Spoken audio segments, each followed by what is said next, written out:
میں آج اپنا جسم بیچنے کے لیے مالکن کے ساتھ ہوٹل جا رہی تھی۔ میری ایک رات کی قیمت 25 لاکھ لگی تھی۔ میرا پورا وجود کپ کپا رہا تھا۔ اس آدمی نے مجھے دیکھ کر کہا، ڈرو نہیں، شروع میں تمہیں درد ہوگا، پھر کچھ دیر بعد تمہیں عادت ہو جائے گی۔ یہ کہہ کر اس نے میرا نام آسمہ ہے، میں ایک غریب گھرانے سے تعلق رکھتی ہوں۔ میرے گھر میں صرف اماں اور میں تھیں۔ میرے بابا انتقال کر چکے تھے اور ایسے میں ہمارا گھر کا گزارا کرنا بہت مشکل ہو رہا تھا، کیونکہ خاندان والوں نے تو ہم سے منہ موڑ لیا تھا اور آس پڑوس تھوڑی بہت مدد کر دیا کرتے تھے، لیکن اتنی مدد کے باوجود بھی ہمارے گھر کا گزارا ہو پانا مشکل تھا۔ ایک دن تو ہمارے گھر میں کھانے کے لالے پڑ چکے تھے۔ ایک تو ہمارا گھر بھی خاص نہیں تھا، ہم کچے مکان میں کرائے کے گھر میں رہتے تھے۔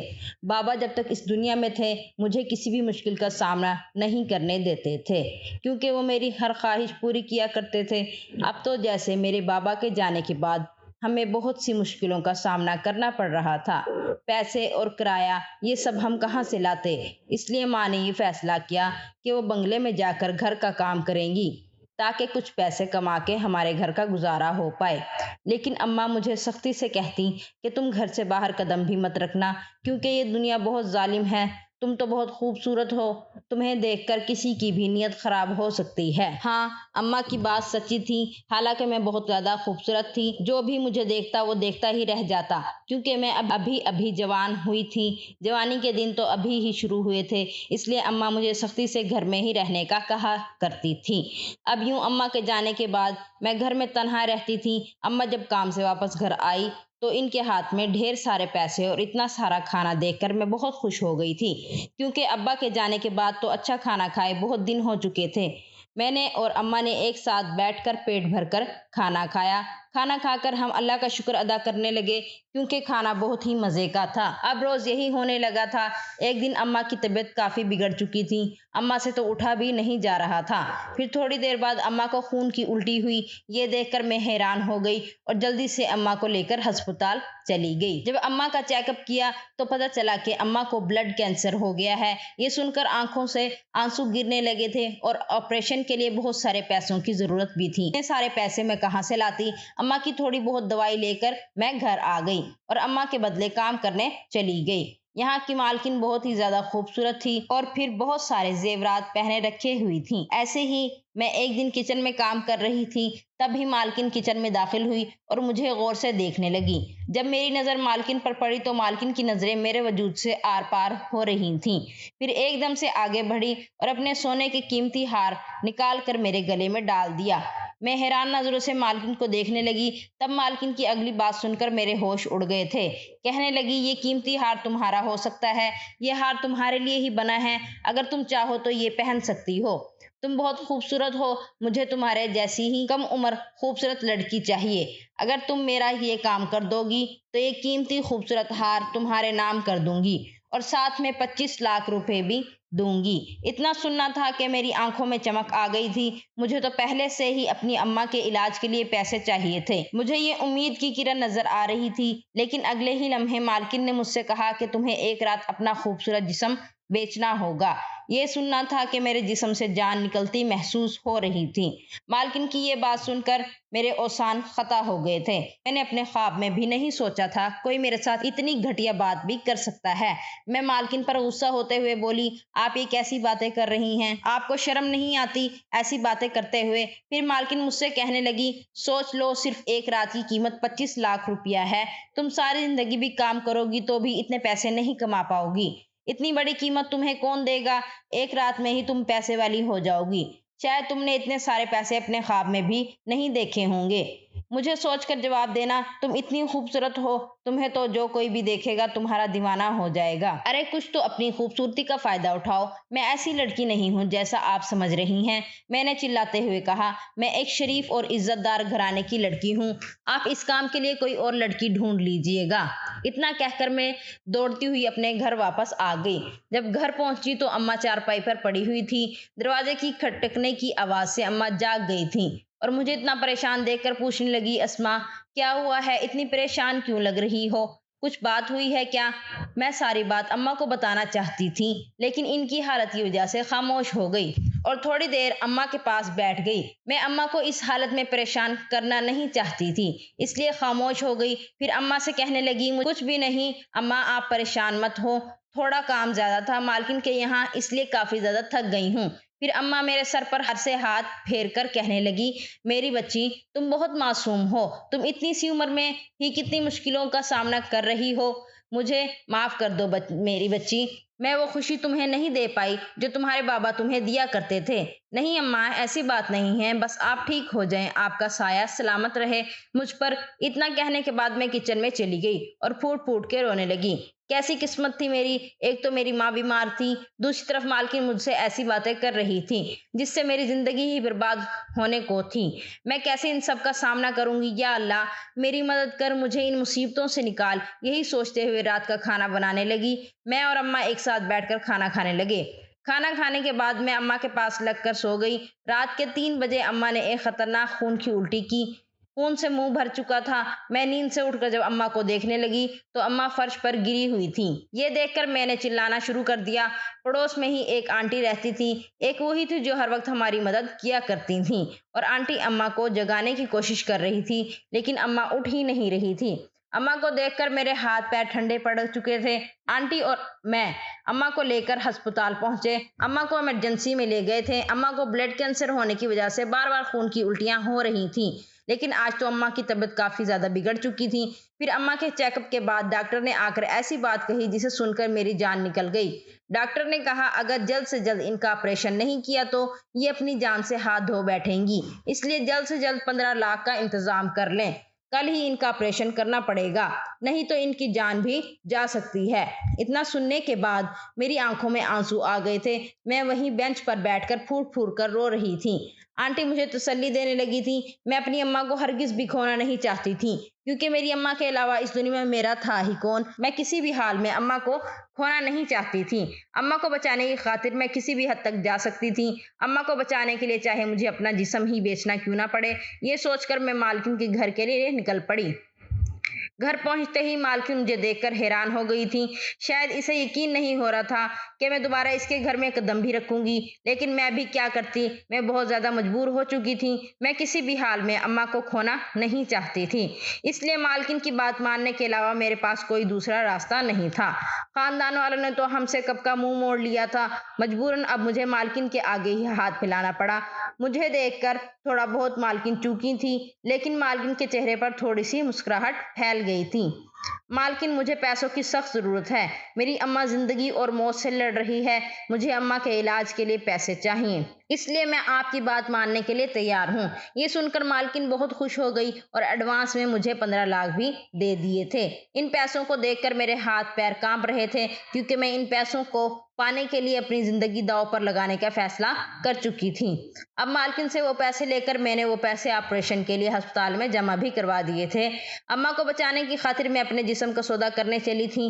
ہسپتال میں پیسے جمع کروانے کے بعد اماں کا آپریشن ہو چکا تھا اور ادھر میں مالکن کے گھر جا رہی تھی۔ جب مالکن کے گھر گئی تو مالکن پوری تیاری کے ساتھ بیٹھی ہوئی تھی۔ مجھے دیکھتے ہی وہ بہت خوش ہو گئی اور مجھے ایک کمرے میں لے جا کر دلہن کی طرح سجانے لگی۔ پھر مجھے اچھے سے تیار کر کے مجھے ہوٹل میں لے گئی اور ہوٹل کے کمرے میں مجھے بیڈ کے درمیان بٹھا دیا اور مجھ سے کہنے لگی، تمہیں کسٹمر کو خوش کرنا ہوگا، اگر مجھے شکایت کا موقع دو گی تو میں تمہیں یہاں سے کبھی نہیں جانے دوں گی۔ مالکن کی بات سن کر مجھے خوف سا ہونے لگا تھا۔ میں ایک 15 سال کی معصوم خوبصورت بچی تھی جو اپنی ماں کو بچانے کی خاطر اپنا جسم بیچنے کے لیے تیار ہو گئی تھی۔ مجھے ان سب باتوں کا کیا ہی پتا تھا کہ مرد عورت سے کیسے خوش ہوتے ہیں۔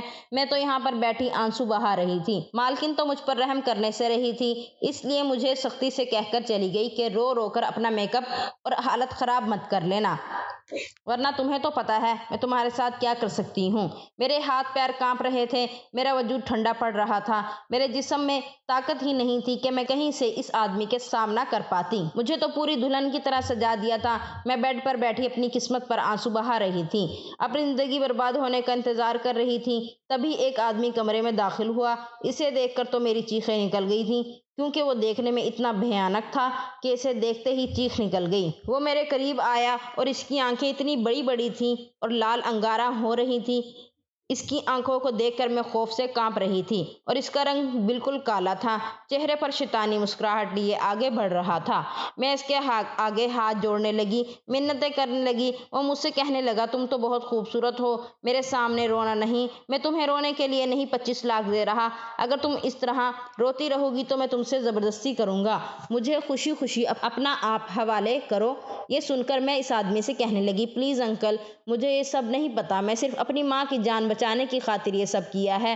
پھر میں رونے لگی۔ میرا رونا چلانا اس پر کچھ فرق ہی نہیں پڑ رہا تھا۔ وہ میرے بالکل قریب آ گیا اور کہنے لگا، تم بہت خوبصورت ہو، میں تمہارے ننھے وجود سے کھیلنا چاہتا ہوں، مجھے انکار کرنے کی کوشش بھی مت کرنا۔ شروع میں تو تمہیں درد ہوگا، پھر تمہیں اس کی عادت ہو جائے گی۔ اور وقت ضائع کیے بغیر اس نے میرا دوپٹہ اچھالا اور مجھ پر جھک گیا۔ اس کا وجود اتنا بھاری تھا کہ میرا نازک جسم اس کے نیچے دب سا گیا تھا۔ ساری رات میں اس کی شدتیں برداشت کرتی رہی۔ وہ تو پورے جنون سے مجھ پر حاوی ہو چکا تھا۔ میں نازک سی لڑکی اس کے وجود کو برداشت نہیں کر پائی اور بے ہوش ہو گئی۔ پھر صبح ہوش آیا تو میں بنا لباس کے بیڈ پر لیٹی ہوئی تھی اور یہ دیکھ کر میرے ہوش اڑ گئے تھے کہ پورا بیڈ تو خون سے لت پت ہو چکا تھا۔ مجھ سے تو اٹھ کر کھڑا بھی نہیں ہوا جا رہا تھا۔ میرا جسم درد کر رہا تھا۔ میں جلدی سے اٹھ کر اپنے کپڑے پہننے لگی، تبھی کمرے میں مالکن آئی اور کہنے لگی، ہائے میری ننھی سی جان، تم نے مجھے خوش کر دیا، کسٹمر تو تم سے بہت خوش ہوا ہے اور آگے بھی آفر دے چکا ہے، بس مجھے تم سے یہی امید تھی، یہ لو اپنے پیسے۔ یہ پیسے میں اپنے ہاتھ میں پکڑ کر پھوٹ پھوٹ کر رو رہی تھی، کیونکہ یہ میرے جسم کے برباد ہونے کے پیسے تھے۔ میں نے اپنا جسم بیچ کر یہ پیسے کمائے تھے۔ میں بے جان سی ہو گئی تھی۔ پھر مجھے ماں کا خیال آیا تو میں جلدی سے اپنا حلیہ ٹھیک کر کے جانے لگی تو مالکن کی اگلی بات سن کر میرے قدموں تلے سے زمین نکل گئی تھی۔ مجھے ایسا لگ رہا تھا جیسے زمین پھٹے اور میں اس میں سما جاؤں۔ مالکن نے کہا، میں تمہیں ایک ہی شرط پر جانے دوں گی کہ تم پھر سے اگلے دن آؤ گی اور ایک رات گزارو گی۔ مالکن کی بات سن کر میں سر نفی میں ہلانے لگی، کہنے لگی، میں ایسا ہرگز بھی نہیں کرنے دوں گی۔ میں صرف اپنی ماں کے آپریشن کے لیے اپنے جسم کی قربانی دی تھی، لیکن اب میں پھر سے یہ گناہ نہیں کروں گی۔ اگر آپ مجھ سے زبردستی کریں گی تو میں آپ کے خلاف پولیس میں شکایت کر دوں گی۔ اتنا سننا تھا کہ مالکن مجھے جبڑوں سے پکڑتی ہوئی بولی، تمہاری اتنی ہمت مجھے دھمکانے کی، خود کو سمجھتی کیا ہو تم؟ کیا مجھے بیوقوف سمجھا ہے؟ کل رات کی تمہاری ساری ویڈیو میرے پاس ہے، یہ دیکھو۔ مالکن نے اپنا موبائل آگے بڑھاتی ہوئی بولی، اس موبائل میں اپنی اس رات کی ویڈیو دیکھ کر میری آنکھوں سے بے تحاشا آنسو نکل رہے تھے۔ میں تو اب پوری کی پوری ٹوٹ چکی تھی۔ مالکن نے میرا فائدہ اٹھایا تھا۔ میں تو یہ خواب میں بھی نہیں سوچ سکتی تھی۔ میں تو اب پوری کی پوری برباد ہو چکی تھی۔ پھر مالکن کہنے لگی، اگر ہوشیاری دکھانے کی کوشش بھی کی تو یہ ویڈیو ساری دنیا دیکھے گی۔ اب تو مجھے میری زندگی برباد ہوتی نظر آ رہی تھی۔ یہ مالکن تو ظالم نکلی، مجھ پر رتی برابر بھی رحم نہیں کھایا تھا۔ اب مجھے مالکن کی بات ماننے کے علاوہ دوسرا راستہ نہیں تھا۔ اب یہی اپنی قسمت سمجھ کر مالکن کی بات پر حامی بھر لی اور جلدی سے ہاسپٹل پہنچ گئی۔ یہاں پر اماں کا آپریشن بھی اب کامیاب ہو چکا تھا۔ 2 دن ہسپتال میں رہنے کے بعد اماں کو لے کر گھر آ گئی۔ اب ماں کچھ بہتر لگ رہی تھی، لیکن مجھے اندر ہی اندر یہ بات کھائے جا رہی تھی کہ اگر ماں کو اس کی سچائی کے بارے میں پتہ چلا تو کیا کریں گی۔ مجھے یہی پریشانی میرے دل میں سمائی ہوئی تھی۔ رات کروٹ بدل بدل کر کاٹی تھی۔ جیسے صبح ہوئی تو فون کی گھنٹی بجنے پر میری آنکھ کھلی۔ اسکرین پر نمبر دیکھا تو مالکن کا نمبر جگمگا رہا تھا۔ فون اٹھا کے کان سے لگایا تو مالکن کی آواز میرے کانوں میں گونجی تھی، آدھے گھنٹے کے اندر اندر تم یہاں پر آ جانا، ورنہ تمہیں تو پتہ ہے کہ کیا ہو سکتا ہے۔ مالکن کی بات سن کر جلدی سے ان کے گھر پہنچ گئی۔ پتہ نہیں میں مالکن کے چنگل سے کیسے نکل پاؤں گی۔ معمول کے مطابق میں اماں کو کہہ کر مالکن کے گھر پہنچ گئی۔ مالکن پھر سے مجھے دلہن بنا کر ہوٹل کے کمرے میں لے گئی اور پھر سے مجھے یہ سب کرنے میں بہت ڈر لگ رہا تھا۔ مالکن تو مجھے کمرے میں چھوڑ کر چلی گئی، لیکن پھر سے کل والا ہی مرد میرے کمرے میں داخل ہو گیا۔ اس کے آتے ہی میں زور زور سے رونے لگی، کہنے لگی، انکل مجھ پر رحم کھاؤ، اور میں اسے اس کی ماں اور بہنوں اور بیٹی کا واسطہ دیا۔ بیٹی کا واسطہ سن کر میرے سامنے وہ شخص پگھلنے لگا جس کی آنکھوں سے آنسو گرنے لگے۔ میں حیرت سے اسے دیکھ رہی تھی۔ شیطان جیسا دکھنے والا یہ مرد کیوں بیٹی کا نام سن کر آنسو بہا رہا تھا؟ وہ بولنے لگا، میں تم سے زبردستی نہیں کروں گا، اگر تم مجھ سے نکاح کر لو تو نکاح کا نام سن کر میرے ہوش اڑ گئے تھے۔ انکل آپ میرے باپ کی عمر کے ہیں، میں کیسے آپ سے نکاح کر سکتی ہوں؟ پھر وہ آدمی کہنے لگا، تمہاری زندگی پہلے ہی برباد ہو چکی ہے، تمہارا کنوارا پن چھین چکا ہے، تمہیں کوئی بھی نہیں اپنائے گا۔ اگر تم اپنی زندگی برباد ہونے سے بچانا چاہتی ہو تو تم مجھ سے نکاح کر لو۔ اس آدمی کی باتیں سن کر مجھے سچ ہی لگ رہی تھیں۔ اب تو مجھے کوئی بھی نہیں اپنائے گا، کیونکہ میرا کنوارا پن چھن چکا تھا۔ میں دنیا بھر میں برباد ہو کر رہ جاؤں گی، اور ایسی حرام زندگی سے بہتر ہے میں اس آدمی سے نکاح کر لوں۔ کچھ سوچ کر میں نے اس سے نکاح کی حامی بھر لی۔ یہ سنتے ہی وہ خوش ہو گیا اور رات میں ہی مجھے ہوٹل سے لے گیا اور مسجد جا کر مجھ سے نکاح کر لیا۔ یوں میں ناصر کی بیوی بن گئی تھی۔ اس آدمی کا نام ناصر تھا اور یہ 40 سال کا تگڑا مرد تھا۔ مجھے نکاح کے بعد اپنے عالیشان بنگلے میں لے گیا تھا اور مجھ سے کہنے لگا میری پہلی بیوی مر چکی ہے۔ میں اپنی بیوی سے بہت محبت کرتا تھا، لیکن حادثے کی وجہ سے وہ اس دنیا سے چل بسی۔ میری ایک بیٹی ہے، وہ باہر ملک پڑھنے کے لیے گئی ہوئی ہے، اور میری بیوی کا دکھ بھلانے کے لیے میں حرام کام میں پڑ گیا تھا۔ میری بیٹی کی ضد تھی کہ میں دوسری شادی کر لوں، لیکن میں اس وقت سوتیلی ماں نہیں لانا چاہتا تھا۔ لیکن تم مجھے پہلی نظر میں بہت معصوم اور پیاری لگ رہی تھی، اس لیے میں نے فیصلہ کیا کہ تمہاری زندگی برباد ہونے سے بہتر ہے میں تمہیں اپنے نکاح میں لے آؤں۔ اس لیے میں تمہیں اپنی بیوی ہونے کا حق دیا ہے، ورنہ تمہاری مالکن تمہیں برباد کر کے رکھ دیتی۔ اس کی باتیں سن کر مجھے اپنے فیصلے پر خوشی محسوس ہو رہی تھی، کیونکہ ناصر ایک رحم دل انسان تھے اور وہ میری زندگی بچانے کی خاطر مجھے اپنی زندگی میں لے آئے تھے۔ میں خوشی سے ناصر کا شکریہ ادا کرنے لگی اور دل سے ناصر کو قبول کر چکی تھی، اور آج حلال طریقے سے ناصر میرے ساتھ اپنا حق وصول کر چکے تھے۔ آج کی رات بہت خوبصورت رات تھی۔ انسان کی اہمیت شکل سے نہیں دل سے ہوتی ہے۔ ناصر تو شکل کے اچھے تو نہیں تھے، لیکن اچھی نیت کے ضرور تھے۔ صبح ہوتے ہی مجھے ماں کی یاد ستانے لگی۔ میں نے ناصر سے کہا کہ مجھے اپنی ماں کے پاس جانا ہے اور ساری سچائی سے آگاہ کرنا ہے، تو وہ مجھے لے کر میری ماں کے پاس آ گئے۔ میں نے ماں کو شروع سے آخر تک ساری کہانی سنائی تو اماں پھوٹ پھوٹ کر رونے لگی اور کہنے لگی کاش کہ میں تمہیں وہاں جانے ہی نہ دیتی۔ مجھے یہی ڈر لگا رہتا تھا کہ کہیں تم سے کوئی غلط کام نہ کروا دے۔ دیکھو سچ میں ایسا ہی ہوا۔ مجھے معاف کر دو میری بچی، یہ سب میری وجہ سے ہوا ہے۔ میں نے اماں کے دونوں ہاتھ اپنے ہاتھوں میں لیے اور ان سے کہا کہ آپ فکر مت کریں، اب سب کچھ ٹھیک ہو چکا ہے۔